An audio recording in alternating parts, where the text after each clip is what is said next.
This initiative is designed to move the issues of poverty and opportunity to center stage in 2008 and to maintain the momentum for national policy action as one of the first orders of business in 2009.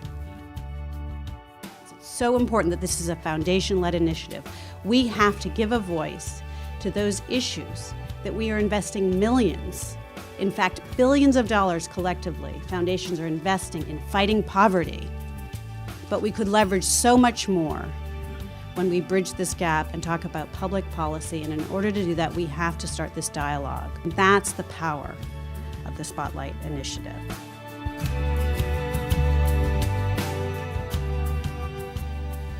Welcome to Spotlight. Joining us is Jared Bernstein, Chief Economist and Economic Policy Advisor to Vice President Joe Biden. Thanks for joining us. My pleasure. Thanks for inviting me. Jared, tell us a little bit about the White House Task Force on Middle-Class Working Families. What is it? Whose idea was it? President Obama asked Vice President Biden to chair this interagency task force, meaning that it's staffed by the secretaries of almost all the cabinet agencies, along with various other officials throughout the White House.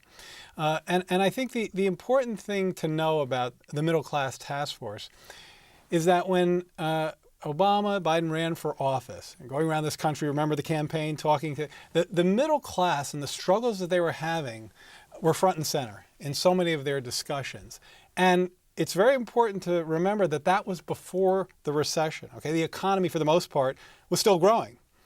And what became very clear to President, Vice President, was that even as the economy was doing okay, productivity was really doing quite well in terms of the efficiency with which the American workforce was producing, middle-class families were falling behind. So when they came into office, they knew they were going to be doing a lot of different things that were going to help families throughout the income scale. But they wanted to make sure that there was a task force that would be really deeply, clearly focused on the economic difficulties facing the middle class and the policy solutions to meet those challenges. Well, in fact, Vice President Biden has said, quote, "The one thing we use as a yardstick of economic success of our administration is the middle class growing, is the middle class getting better, is the middle class no longer being left behind." Tell us, what is the middle class, and how do you spell success for the middle class? Let me start backwards. How do you spell success? Well, between 2000 and 2007, the economy was expanding. Now, by some measures, it wasn't a great expansion. Employment growth wasn't very quick. But by one measure, it was actually a pretty good business cycle, and that's by the measure of productivity growth. I mentioned that a second ago. For most economists, living standards growth is synonymous with productivity growth. As the economy is more productive and we're more efficiently taking our inputs and changing them into the goods and services we need, living standards should rise. And on average, that may be true. But in an era where income inequality is so problematic, averages don't tell you that much. And so I would say a measure of success is whether prosperity is more broadly shared, whether the economy is expanding, bringing the middle class along with it. And not just the middle class, but everyone who aspires to join the middle class. So I think we need to be mindful of low-income folks as well. Now, on the question of what defines middle class, it's not a simple question. Economists actually don't have a definition that says, $30,000 to $100,000, although that probably is broadly it. The median household income is around $50,000, so that would have to be in there somewhere. I define it more in terms of a set of aspirations, a set of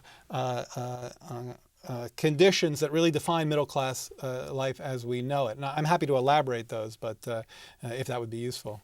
Well, let's just move on while we're talking about middle class and measuring middle class and talk about the poverty measure. Most everyone agrees that needs to be modernized because it doesn't take into account earned income tax credit or a family's child care expenses. In fact, President Obama, before he was elected, talked about modernizing the poverty measure because a modernized measure would help us better read read who is falling out of the middle class and who is coming into the middle class. So will action on the official poverty measure be on the Obama agenda for 2009? You know, it's a good question. I simply can't speak to that because right now our agenda is so focused on meeting the very steep challenges we face, whether it's a recession that is deeper than most of us have seen in our lifetimes, the financial crisis. We've got to get the economy. That's really issue number one. But the president is aware of the weakness of our poverty measures, which is exactly as you suggested. We can't really get a good bead on poverty if we're diagnosing it inaccurately. And I think you're right that the official measure is not really a good diagnostic. The mission of the task force is very ambitious and broad with 5 major goals. And I'm going to read you each of those and ask you for just one possible policy change that you'd like to see the task force consider. Goal 1, expanding education and lifelong training opportunities. Okay, well, that one actually is pretty easy because a set of policies that I think meet that goal are in the current budget that is under debate as we speak, the president's budget.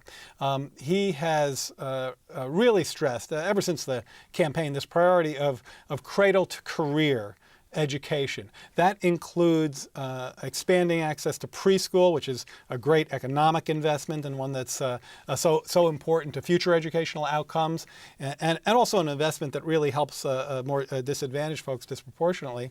Reform of K through 12 and access and affordability to college, as well as post-college training, very much embedded in our agenda already. Okay, improving work and family balance. This is an area that the task force will almost certainly get to in coming months. Remember, the topics that the task force take up come from the task force themselves, and we don't know what all those topics will be. This is something, by the way, that the First Lady is interested in, so it'll give us a chance to work with her, which would be great. The policies are well known in this area. The family leave is an important one for workers who face schedules that don't that preclude them from helping their families in times of need. Flexible scheduling. I would also put healthcare, by the way, in terms of balancing work and family. I think healthcare reform feeds into that because if you're having trouble meeting the kind of access or affordability to healthcare that we're trying to find, it makes balancing work and family that much harder. Okay. Goal 3, restoring labor standards, including workplace safety. Well, look, the task force is really at its core, when we think about at least the working families part of this, really is about making sure that people have a better experience at work, whether that's compensation, whether it's worker safety. I would argue that within the Department of Labor, by the way, the Labor Secretary is, of course, a member, a very active member of our task force, Secretary Solis. This is an area where she's very interested in doing something about really getting those agents, and I don't know if it's so much new policy as getting policies on the books working better. So, for example, our Occupational Safety and Health Administration, OSHA, really important agency within the Labor Department, Wage and Hour Division that oversees the kinds of misclassifications and other problems workers face. I'm sure the task force would help Secretary Solis in making sure those are front and center. Okay. Helping to protect middle class and working family incomes. Well, that's kind of really what it's all about. Mm-hmm. So it's not as if any one task force meeting would be. In fact, if you think of the 2 we've had so far, the first one was on green jobs. Right. Those are, they can be higher than average quality jobs. They're jobs that tend to be non-tradable, so they tend to stay here.